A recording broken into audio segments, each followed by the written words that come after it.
What's up, everybody? Welcome to another episode of Throwback Thursday. I am one of your hosts, Jessica Dugas, and this is the other one, Kevin Kiley. How is everyone? And another one. I had to bring back the jean jacket tonight, and the cassette tapes and all of that. So representing the 90s over here. So anyway, that's right. We had a big night for some musical firsts and everything at the Oscars on last Sunday. That we did. We did. Yeah.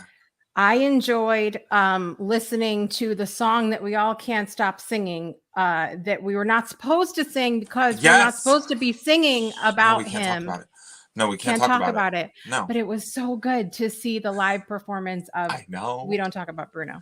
And Meg Thee Stallion killed it. Just saying. It was a surprise.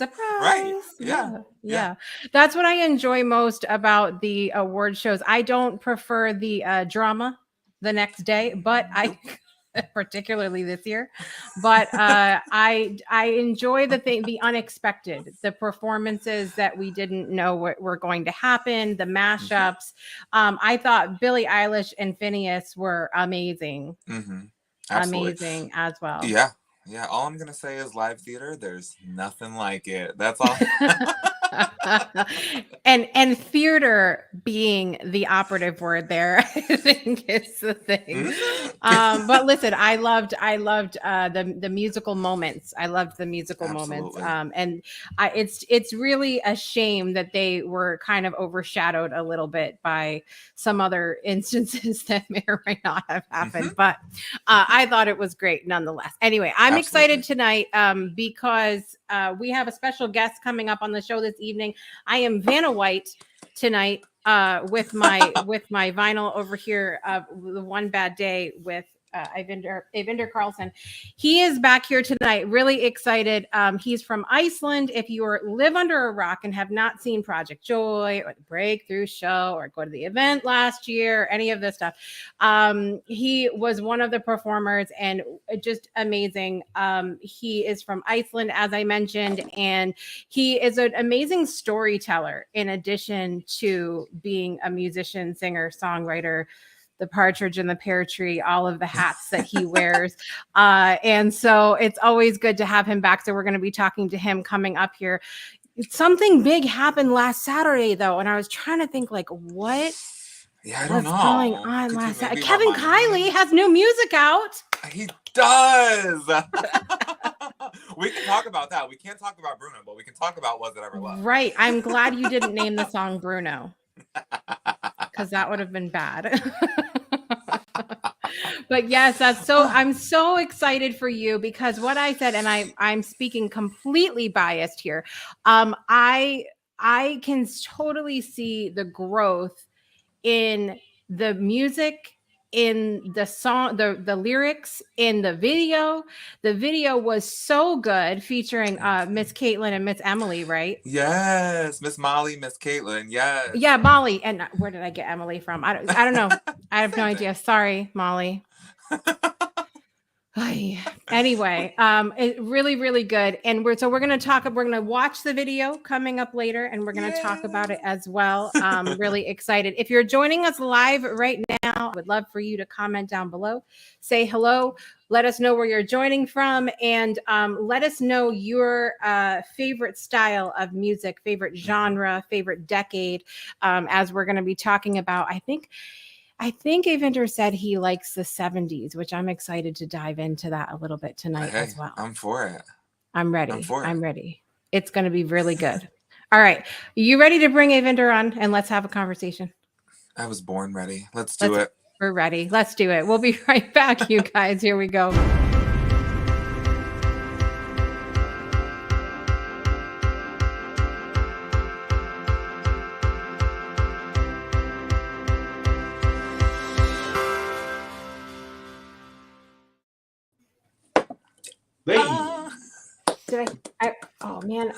I'm trying to. Awesome. Give me some Vanna arm. Okay. Yes, there you go. Welcome, Eyvindur. Good to have you here. Thank you. I'll pay you for that later. I'm getting paid a lot this year. We talked about that when you were on Breakthrough Show too. It's I'm growing broke here. Very quickly. For those, like I said, you've been on the Breakthrough Show. You've been on Project Joy. You were a part of a musical evening of giving. We can't get enough of you here. Tell if Can't but get if they, rid of me. yeah, I can't. It's I don't know.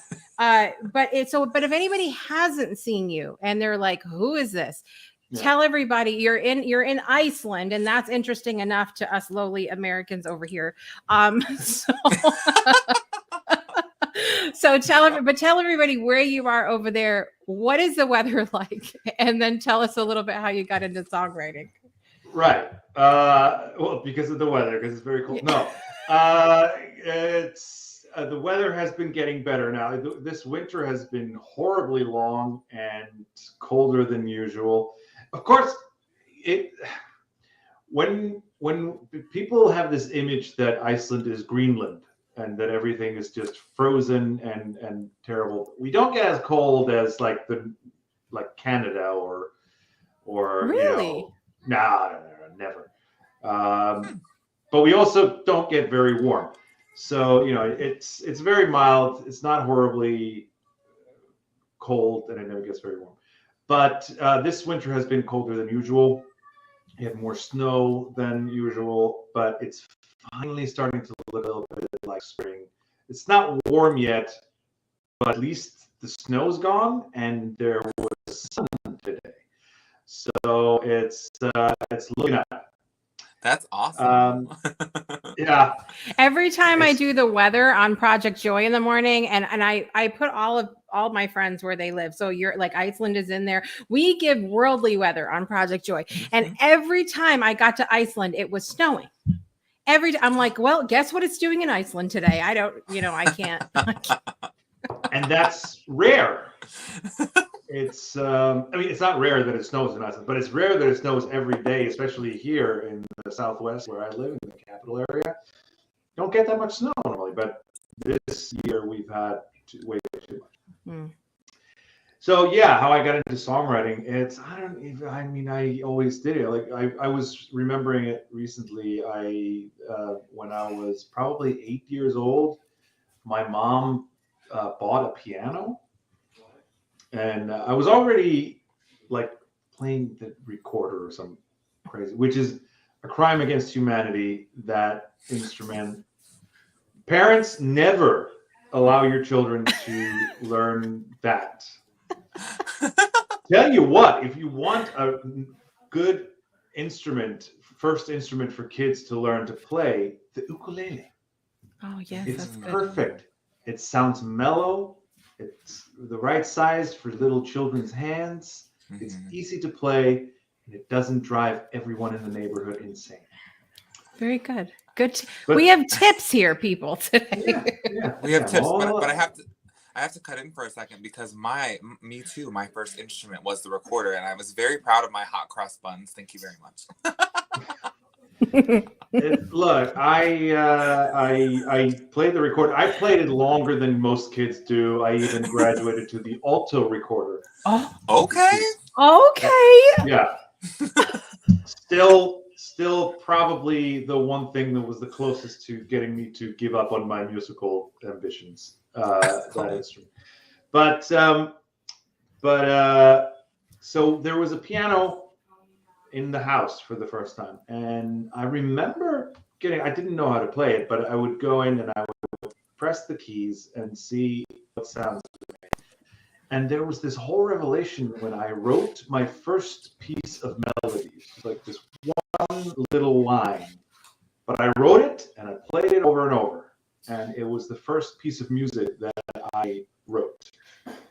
And I vividly remember what a revelation was. Like, oh my God, I can make this. I can make melodies. I can make music. So I think ever since then I've that's a case. I have no idea what you're talking about. Is that a song you play on the recorder? Yes, it's the easiest song ever. I'll tease you sometime. I still remember.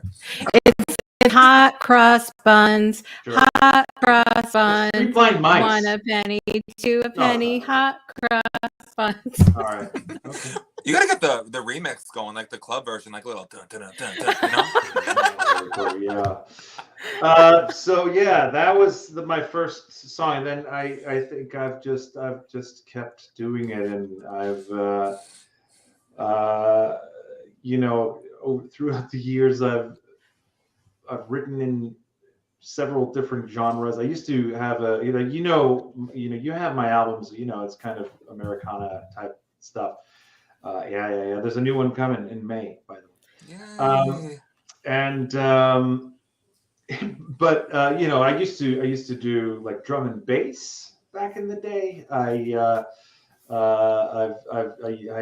been in rock bands, and I've done all kinds of things. So there you go. So yeah, I've just always done it, and I think like you said, I wear many different hats. I just had a conversation with a person who was like, being multi passionate it's like a thing. It has a name. Yeah. It's not just me like not knowing what I want to be when I grow up. It's an actual psychological and I was like, what? This like literally 2 hours ago, somebody was telling me this, and I was like, what? Like, what's multi-potential? I don't even know. Yeah. But so now I have to start reading books and figuring out what this is. Oh my God, this is like a superpower that I have. It's not just me being scatterbrain. And it's a true thing. Like, and there's so many people that try to squash that. I mean, I remember all growing up of going like, why are you doing so? You can't do that many things. Like, you can't really truly love that many things, Jessica. And I'm like, really? No, I do. And nobody would understand. And they would try to get me to stop, like choose one thing and then stop the rest. Yeah. That's what I've been dealing with my whole life. And now at the age of 40, I finally understand that, hey, I'm a thing. I fit into a box somewhere. I love that. It's really cool. Do you find yourself really multi-passionate too, Kevin? Like, we know you love the music. We obviously get that, but like, what are, like, do you find yourself, kind of squirreled with all the things too? Yeah, more so recently, I would say. But it's just funny because your mind, is really powerful, and like you can truly go so many places and do so many things. So why not? Why settle for one, Yeah. Exactly. Yeah. Do all the things. Why not? So, Eyvindur, you were sharing about, we always ask people that come on, what's your favorite music decade? And you said the 70s. Now, who are your like stick out artists from the 70s? Well, first of all, Hello. Yes. Freddie Mercury. I wore this course special for today. Queen, Queen was the first musical artist really that I just fell in love with. It was, when I was, before that, I'd listened to all kinds of music. There were, I'd listened to records that we had at home, and the stuff that my mom listened to, and so I was into all kinds of things. I liked Pink Floyd, and I liked. It was all the stuff that my mom grew up listening to. So it was, I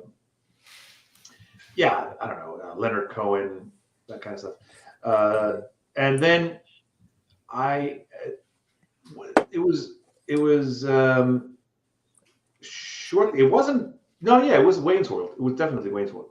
I heard Bohemian Rhapsody. I'd heard Queen, but then I heard Bohemian Rhapsody for the first time, and I was like, what is this? And so I got the greatest hits CDs, and I listened to them over and over again. And then, I would have been about, I think, 11 years old or something at that point. And then,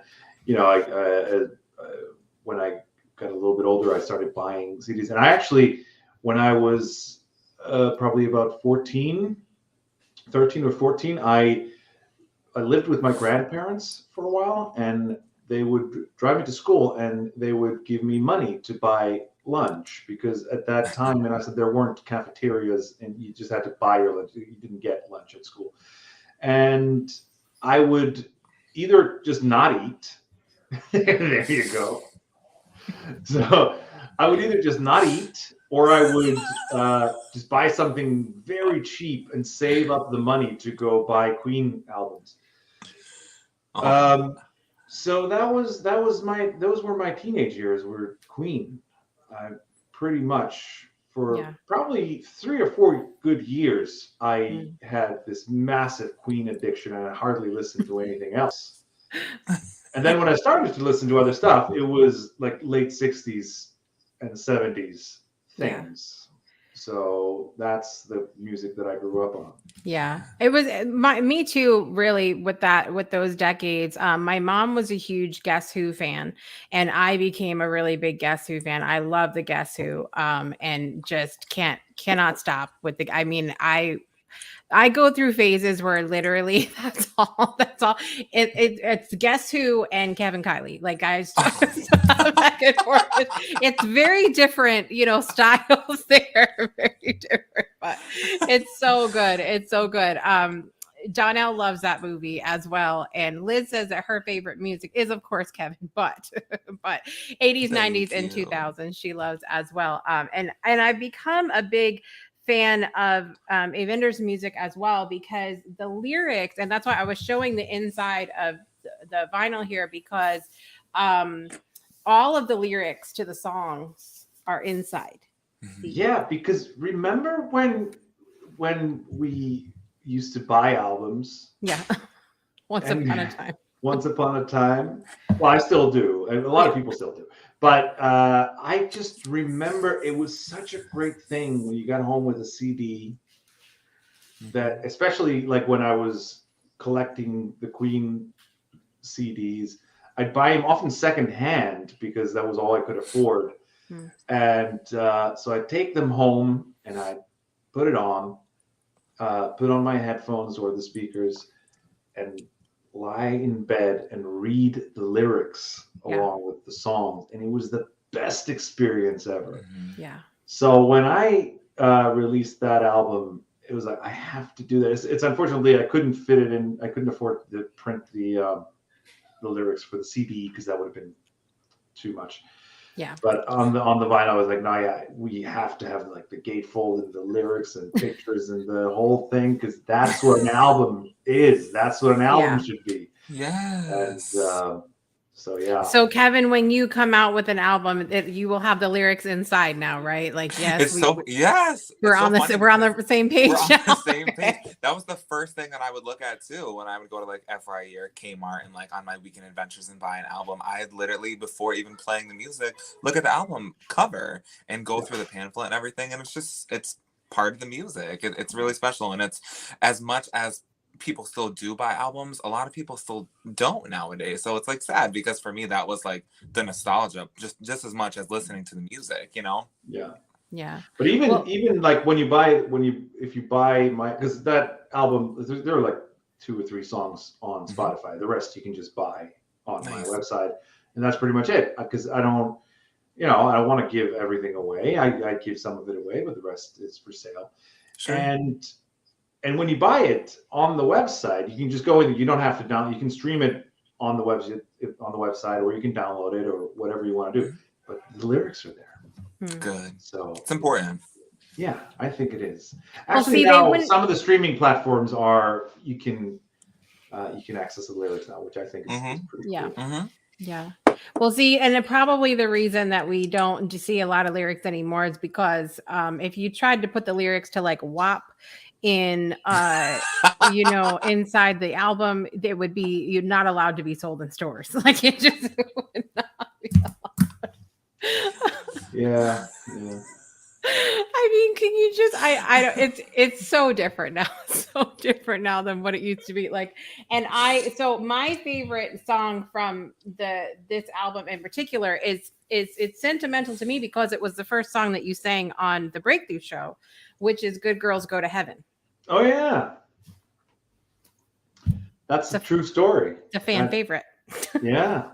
That everything in that in that song happened to me in real life in one very strange night. And to kind of piggyback off of that, that's I did take a listen to some of your music today, and I really, really appreciated that you tell stories in your music. And to me, I think that that's so important. Me as an artist as well, you know, you can be the best singer in the world, but if you're not feeling the emotion and telling the story of it, then you're just the best singer in the world, you know. So I really appreciated that about your music. Thank you very much. I think storytelling is it's crucial in everything. I just think that if you want to be successful in whatever you do, you need to have a sense of story, a sense of narrative about what you're doing. You know, and it's important. I mean, it's important if you're an artist and you want to, you know, get out there. I mean, if you want to get PR, if you want to get anywhere, you need to have a story. And I always say, because I teach songwriting as well, and I coach songwriters, and I always say, no matter what you're doing, even if you're writing an instrumental song, doesn't matter. There needs to be some story to the thing. You know, it just needs to be, I mean, it needs to feel, there needs to be like a narrative, there needs to be a progression, a beginning, a middle, and an end. You know, so you have to have a certain, I think it's the most important skill you can cultivate as an artist and as a creative person in general, is just a feel for dramatic structure, just for the flow of a narrative. Agreed. So, so I really try to, even some of the more abstract, if you will, songs that I write, you know, that I call them like list songs. I sometimes write songs that are just like lists of things. Which is like a lyrical device, you know. You hear it a lot, like so you know, it's just listing off different things. It's not really a story, but it does have some sort of narrative. It has a thing, and the brain of the listener fills in the gaps, and so it's all narrative. It's all stories. It's amazing. So you also, when I asked you who's your favorite artist or a song or artist, you said Tom Waits. Now here's the interesting thing about this. You said that and I was like, who is, because I don't always put together like songs that I hear and the names, and like I'll remember one or the other, right? So I went to go look him up. And the song, now I closed it, of course, but there was a song that came up and I was like, wait a minute, I know this song. And immediately it was in the movie The Prince and Me with Julia Stiles. And I went right to that scene in my head. It's the craziest thing. And when I used to work in the nursing home in the rec department, you would have patients in there that now I'm saying I might as well have dementia at this point is what I'm saying. But the people that I worked with that did have things like that, they couldn't remember their family. But then when you would sing a song, like it just all came back to them, and it's the most magical thing. Have you had like healing moments like that with music where it just like triggers a memory or helps you get through something, or you know, has it been that impactful for you on those levels? Yes, absolutely. I mean, especially like great concerts are, you know, they live. The experiences that you have with music stay with you. You know, like you're like that. You know, that song brings back memories, right?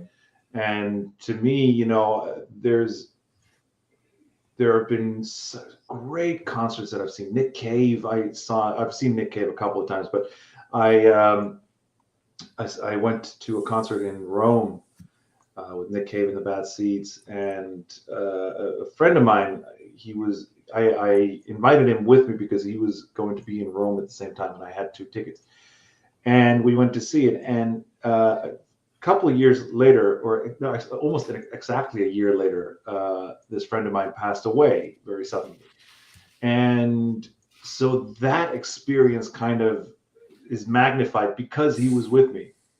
Also, during that concert, Okay, so this is the funniest story ever. It has nothing to do with your question, but I just remembered this. See what music does? It just brings up all these things. Yeah, it just makes me. Yeah, I'm sorry, I go off on tangents.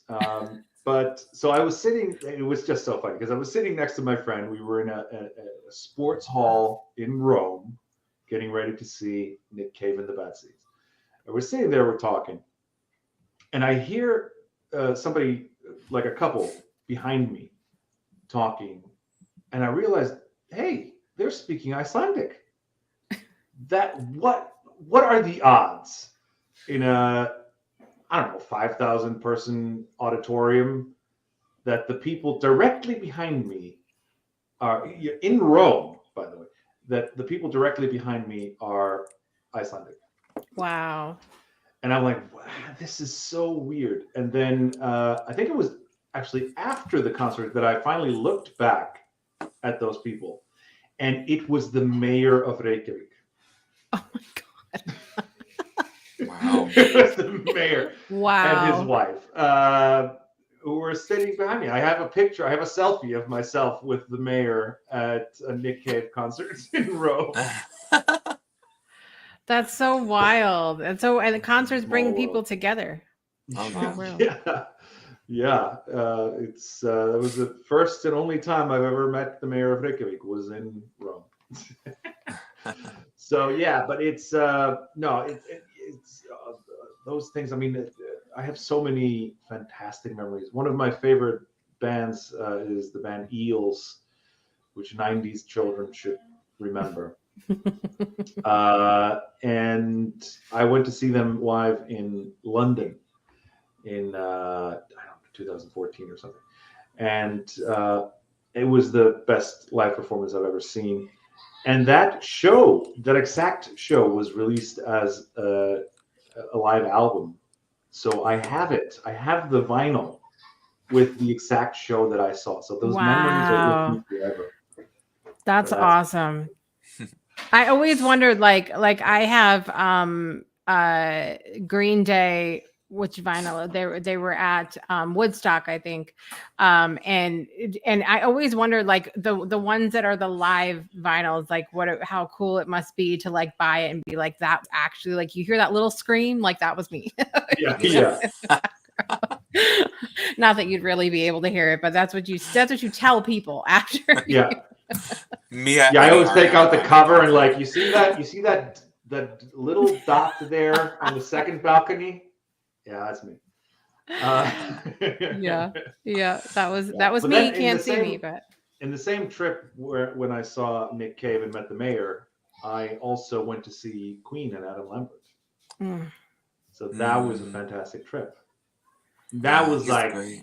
just seeing Brian May and Roger Taylor, like my childhood heroes. Just seeing them was enough. Just them walking on stage, I was like, yep, I'm like, my life is complete now. I never got to see Freddie, but I got to see those two. Yeah, that's amazing. So we've talked about the 70s being your favorite decade. You love the Americana and rock genres. You love Tom Waits. How have all of those things influenced the music that you write today?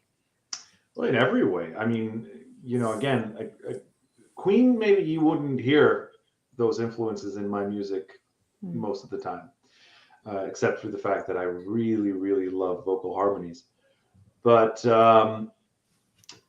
again, Tom Waits, and obviously the stuff that he did in the 70s and then beyond has influenced me very greatly. And also, a lot of the other stuff that I listened to from the 70s has been a huge influence, like Neil Young, Cat Stevens. Cat Stevens is like one of my favorites. Yes, I love Cat Stevens. Dr. Hook is one of my biggest musical influences, and not just Dr. Hook, but Shel Silverstein, who wrote most of their popular songs, is a really big influence on my songwriting. Wow. So, and so much stuff, and like a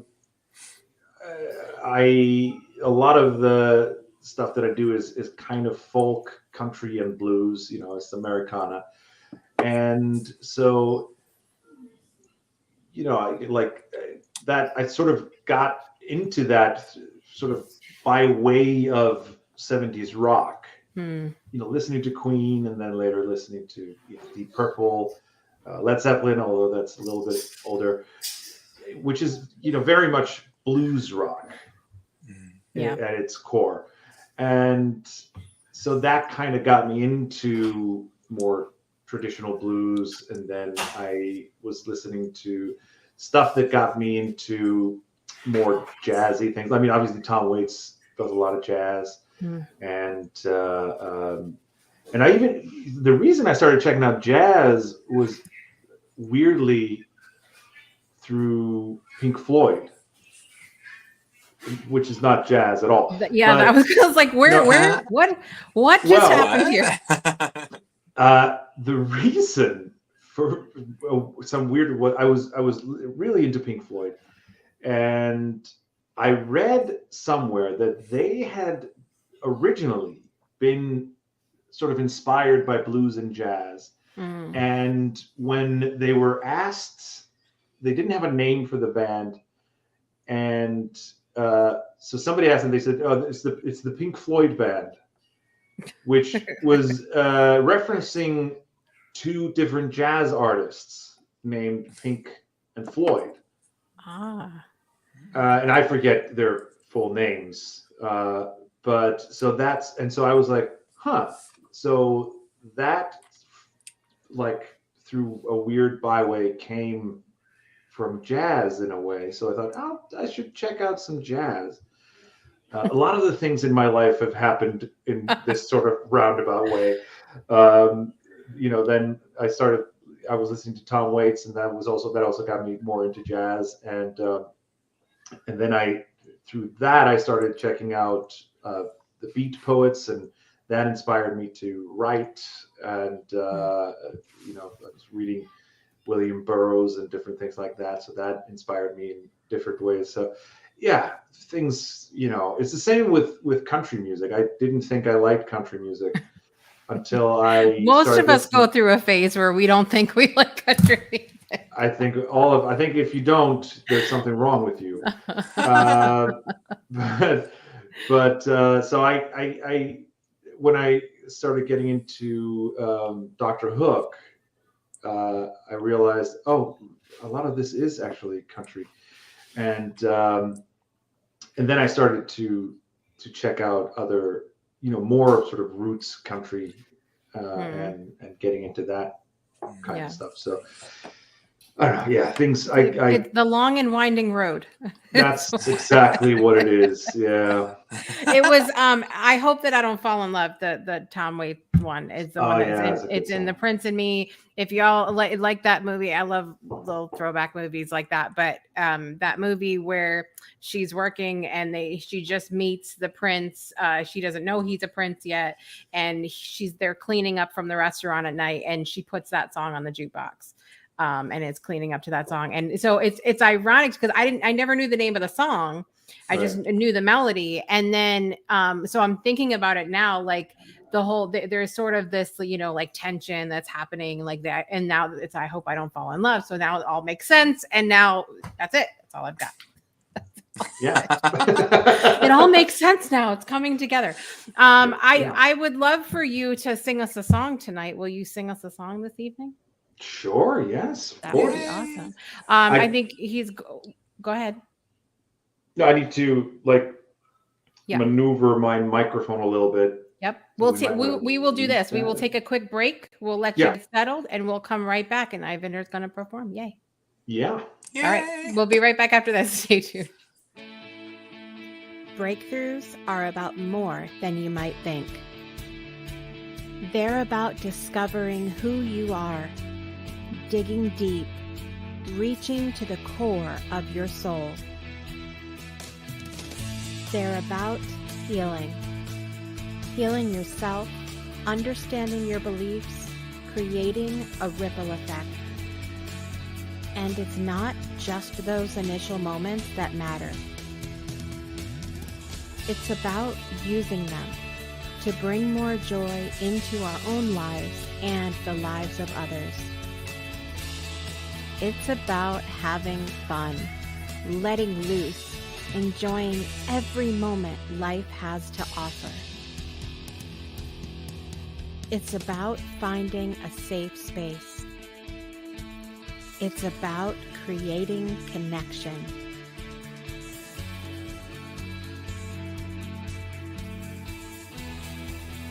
Join us each and every day for exclusive programming, special events, and a community to call home, where we invite you to explore, change the way you look at and live your life, and go beyond the breakthrough. So we ask you, are you ready? We'll see you online at thebreakthroughshow.com. Welcome back to Throwback Thursday. We're here with Eyvindur Karlsson this evening, joining us from Iceland, where it's finally starting to feel like spring. We're so glad to hear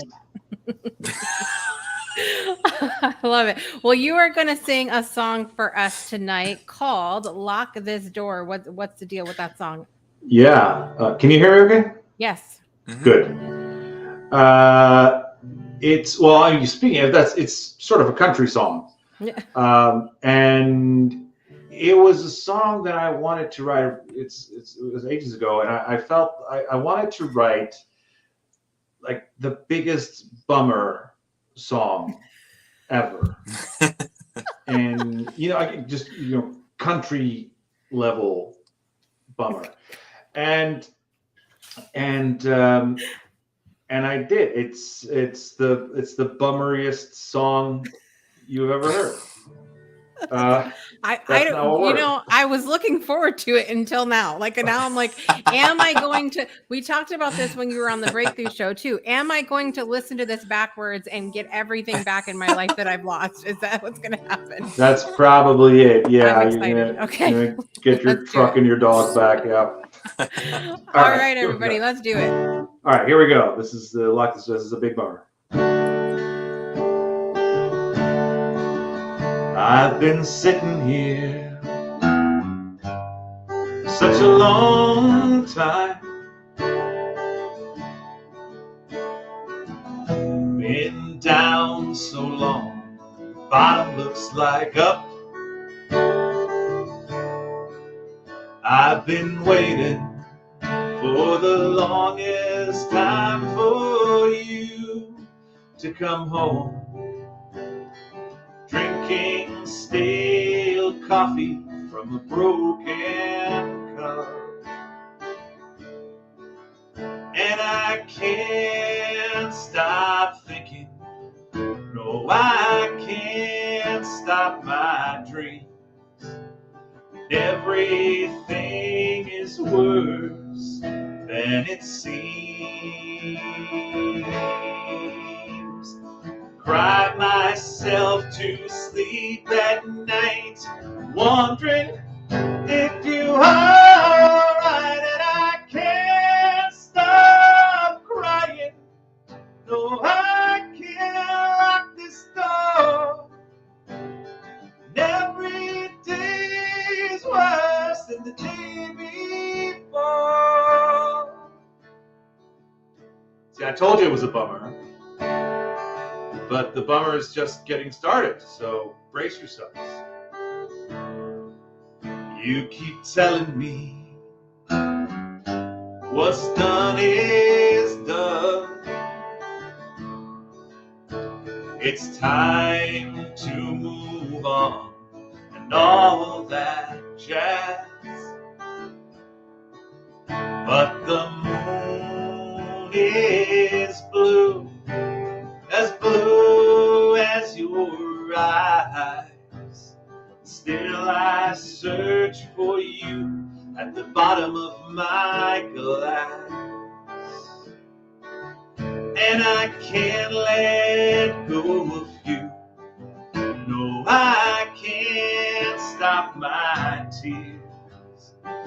everything is worse than it appears. I cried myself to sleep at night, wondering if you are alright, and I can't stop crying. No, I can't lock this door. And every day is worse than the day before. I wanted to call you last night. I'm just so scared that you are not alone. I dialed your number and a man came on the phone.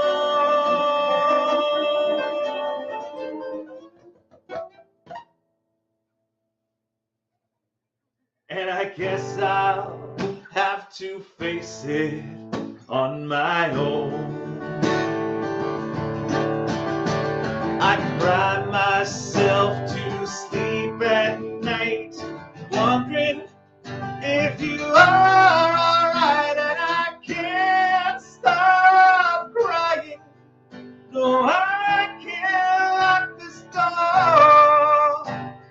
And every day is worse than the day before.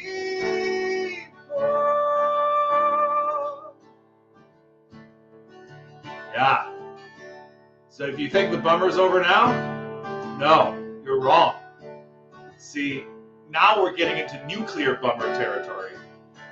So just be careful. Don't hang yourself. It's gonna be over soon, but not yet. Now my bags are packed. It's time to move on. It's time to turn my back on those wasted years. I got a suitcase full of sorrows and a bottle full of dreams, a deck of cards and a shot glass full of tears. And I can't let go of you. No, I can't stop my dreams. Everything gets worse with every breath. I cried myself to sleep at night, wondering if you are alright, and I can't stop crying. No, I can't lock this door. And every day is worse. No, I can't stop crying. No, I can't lock this door. And every day is worse than the day before. Every day is worse than the day before. Yeah. Every day is worse than the day before.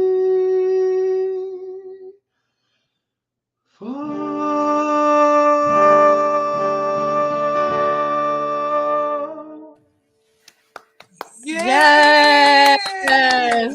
I'm So gonna go cry good. myself to sleep now. I How'd it go? It's, you know, you have a way of writing the most horrendous lyrics in the most beautiful way. Like it's so good. That was beautiful. I loved every second of that. I have a framed Tom Waits quote in my living room that we got for Christmas last year. Which thank you, Divine. And it says, "I like beautiful memories telling me terrible things." And I agree. I agree with that sentiment. Same. Yes. I love it. I love it. Well, I know that you have been working with people on writing music, and if you guys missed it, Eyvindur was on episode 3, season 6 of the Breakthrough Show this year, where he or episode 2, sorry, not 3, episode 2, and he helped me to come up with a title for a song on the show. That was a lot of fun. And I know that people can go and visit you on your website, which is onebadday.is. Can you tell them? I know that you have some really cool stuff there. You have like a songwriting program. You got all kinds of, tell people what they can find there. Well, the songwriting program is kind of separate. So One Bad Day is my music website. That's where people go to listen to my music, sign up for a couple of free songs. You can buy my music there, all that kind of stuff. Very good. My songwriting is on, that's a different website. That's the other website. Strongwriting.net. And so, that's where I teach and coach. And I have a songwriting podcast and things like that. So, so those are my 2 online homes. And how are you doing, by the way, with the songwriting? I am doing, so I'm starting tomorrow. I told you I'm going to start my April. I put time in my calendar every day to write for the month of April. And I got started a little bit early because I was sitting there listening to a certain new song by Kevin Kiley. And now I had this inspirational piece as well to go off of. But I'm like, every song about breaking up or is just so like, you made me like lose sleep at night, and so I came up with a brilliant lyric out of nowhere, and I wrote it. And so I was doing this whole thing like we did on the show of like picking things from other places and brainstorming and just writing anything that came, and it was so helpful. I know. You're preaching to the choir. I know. It's a good method. Holy crap! His method worked, you guys. You gotta go. You gotta go check it out. Who would have thunk it? I know. I didn't. And then I wrote it down, and I'm a believer. Yay! That could be a lyric too. You think? No, I'm a believer. Oh yes, absolutely. Okay, so speaking of Kevin Kiley's music, we're gonna take a minute. We're gonna check out "Was It Ever Love" by Kevin Kiley, and it came with a brand spanking new music video featuring Caitlin, Molly, and Emily. We don't know who Emily is. Emily's my alter ego. It's fine. That's it. It's fine. It's so good. So we're going to listen to that really quickly, and then we're going to talk the video in just a minute. Here we go. Ooh, okay.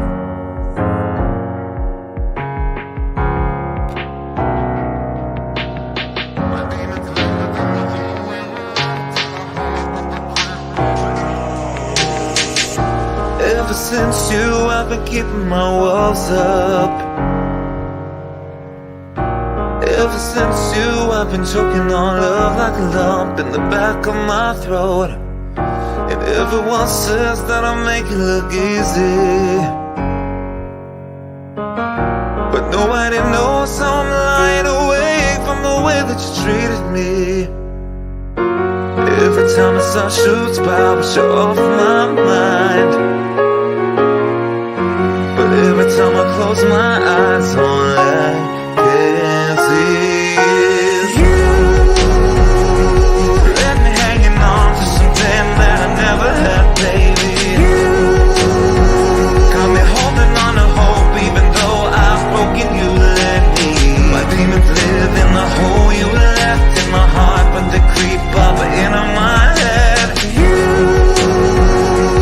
made me second guess things you said. Was it ever love, baby?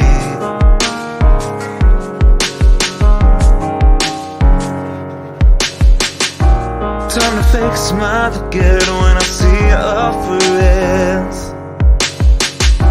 Oh, my composure, don't blow it. I won't even ask how you've been, 'cause I don't care, at least I swear It's what I'm telling myself and everyone else, but I'm still lying awake tonight.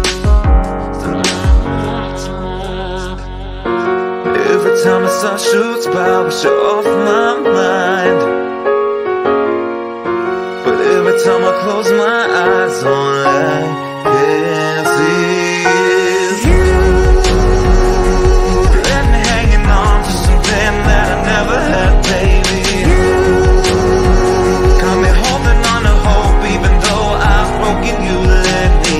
My demons live in the hole you left in my heart, but they creep up into my head. You made me second guess things you said. Was it ever love, baby? You let me shake and I try this again. Yeah, you betrayed me but blame me, I bet.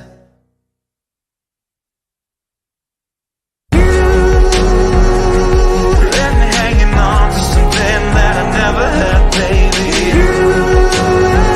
Got me holding on to hope, even though I've broken you, let me. My demons live in the hole you left in my heart, but they creep up into my head. You made me second guess things you said. Was it ever love, baby? Let me hanging on to something that I never had, baby. Got me holding on to hope, even though I've broken you, let me. My demons live in the hole you left in my heart, but they creep up into my head. You made me second guess things you said. Was it ever love, baby?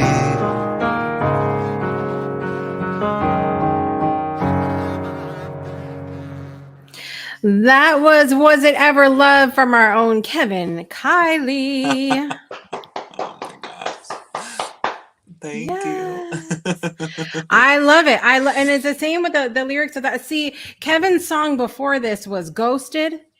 And so what happened was, see, I see what you did now, because we got ghosted, and then it's like we start to think, but was it ever love anyway? And we have a sister to what was it ever love, so stay tuned. We're excited. We're Yes. excited. Tell us about This is a musical that's happening here, right? Yes. It needs to be. Yeah. Tell us so, Kevin, because we're completing our virtual tour that we've had going on with a little promo for the video and the music. Tell us, like, anybody you want to thank. Tell anybody that any words you want to share with everybody tonight. Oh my God. I want to thank, oh my gosh. First and foremost, I want to thank everybody that has streamed the song, commented, said that they related to it, shared it. I want to thank you guys so much. This is my first big release that I've done since Ghosted, and I'm so happy, and it was just the right time, and it's all about time and being able to share your story, which I feel so grateful to be able to do. So thank you so much for being there for me and supporting me always. Shout out Sean Dalkey, a producer of the song, amazing. Peter, JT Media, he directed the video. Of course, my lovely actresses, Miss Molly Leonard and Caitlin Wilson, and Jason Grindell, who played the bass.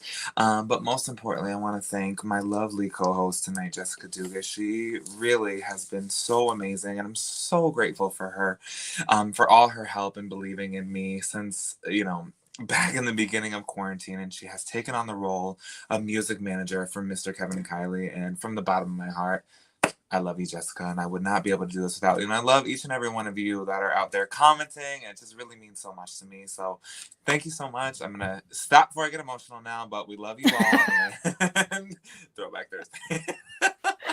Oh, it's so good though. And it really has meant a lot to me over the last couple of years.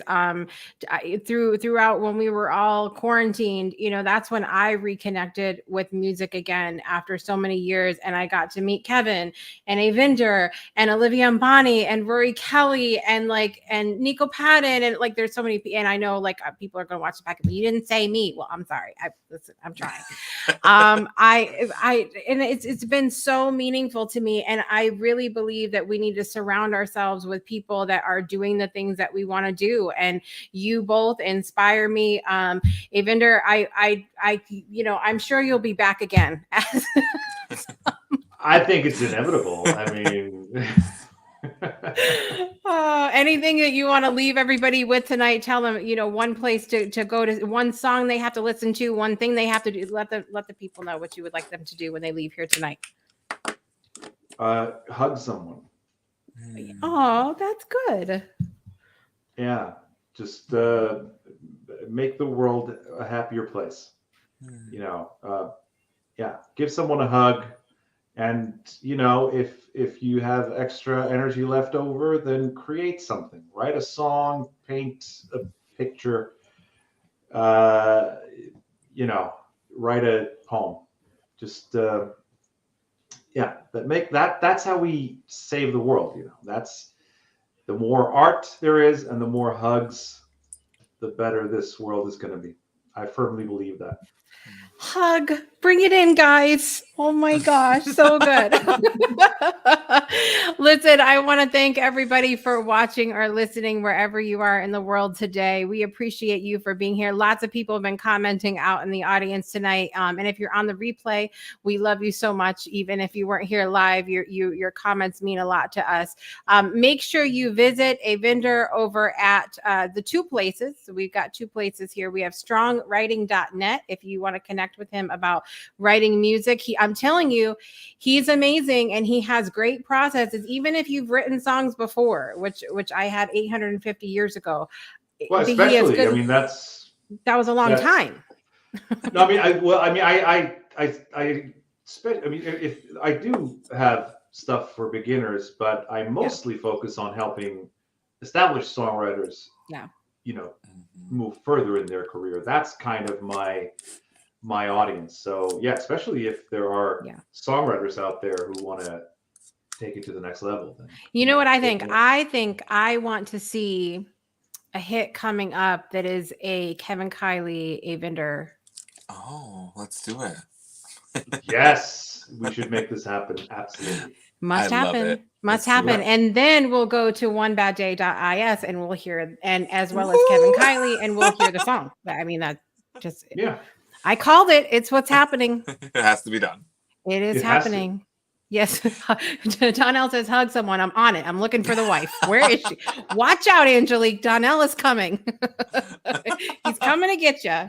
That amazing. Thank you so much, Eyvindur, for being here with us tonight. Yeah. My pleasure. Thanks for having me.